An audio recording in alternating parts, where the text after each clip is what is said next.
తెలుగు చిత్ర పరిశ్రమలో ఇప్పుడు విభిన్నమైన తరహా సినిమాలొస్తున్నాయి. వాటిలో కొన్ని మాత్రమే ప్రత్యేకమైన బజ్‌ని ఏర్పరచుకుంటోంది. అలాంటి వాటిలో పాన్ ఇండియా రేంజ్‌లో 'సూపర్‌మ్యాన్' స్టోరీతో రూపొందిస్తున్న 'హనుమాన్' ఒకటి.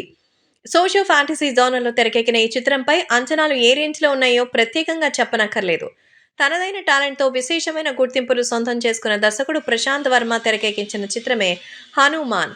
తేజ సజ్జా హీరోగా నటించిన ఈ మూవీని హాలీవుడ్ రేంజ్ యాక్షన్‌తో రూపొందించారు. అందుకు అనుగుణంగానే దీన్ని సంక్రాంతి కానుకగా ఎంతో గ్రాండ్‌గా రిలీజ్ చేయాలని ప్లాన్ చేస్తున్నారు. ఇందులో భాగంగానే జనవరి 12న ఈ సినిమా రిలీజ్ కాబోతోంది. తేజ సజ్జా, ప్రశాంత్ వర్మ కాంబినేషన్‌లో తెరకెక్కిన 'హనుమాన్' చిత్రాన్ని జనవరి 12వ తేదీన విడుదల చేయబోతున్నారు.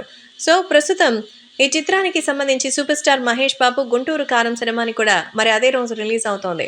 'హనుమాన్' చిత్రానికి ఏ ప్రాంతంలోనూ థియేటర్స్ పెద్దగా రావడం లేదు. ఫలితంగా ఇది తెలుగు చిత్ర పరిశ్రమలో పెద్ద వివాదంగా మారుతోంది.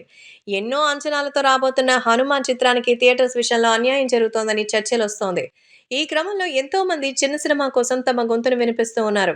ఈ సమయంలో హిందూ సంఘాలైన బజరంగ్ దళ్, విశ్వ హిందూ పరిషత్ సంస్థలు 'హనుమాన్‌కి' మద్దతుగా నిలిచినట్టుగా ఒక వార్త వైరల్ అవుతోంది. 'హనుమాన్' సినిమాకి దిల్ రాజు థియేటర్స్ రాకుండా అడ్డుకుంటున్నారని విమర్శలు వెల్లువెత్తుతున్న సంగతి తెలిసిందే. ఈ నేపథ్యంలో బజరంగ్ దళ్, విశ్వ హిందూ పరిషత్ సంస్థలకి సంబంధించిన కొందరు దిల్ రాజుకు బెదిరింపు కాల్స్ చేస్తున్నారని తెలుస్తోంది. అంతేకాదు ఈ చిత్రానికి ఎక్కువ థియేటర్స్ కేటాయించకపోతే న్యాయపరంగా కూడా చర్యలు తీసుకుంటామని తేల్చి చెప్పినట్టుగా తెలుస్తోంది. ఇందులో ఎంత నిజం ఉందో తెలియాలంటే దిల్ రాజు స్పందించాల్సిందే.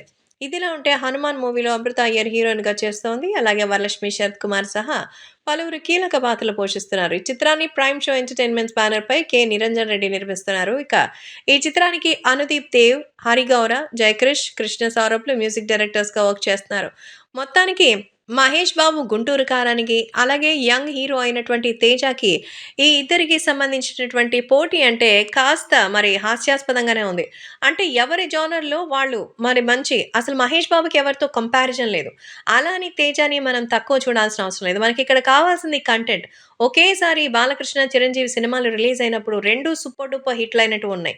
ఇలాంటి కంపారిజన్స్ చాలానే ఉంది. కాబట్టి థియేటర్ విషయంలో కూడా దర్శక నిర్మాతలు న్యాయం చేయాలి అనేదే ఇక్కడ వస్తున్నటువంటి ప్రాథమిక అంశం. మరి ఈ విషయంలో 'దిల్ రాజు' కాస్త పట్టు విడుపుకోపోతే బాగోకపోతే ఇంకా ఇబ్బందులు ఎదురవుతాయని సాక్షాత్తు చిరంజీవి సైతం చెప్పారట. మరి ఈ విషయంలో వాళ్ళు ఏ నిర్ణయం తీసుకుంటారో, సినిమా ఫలితాలు చివరికి ఎలా వస్తాయో చూడాలి.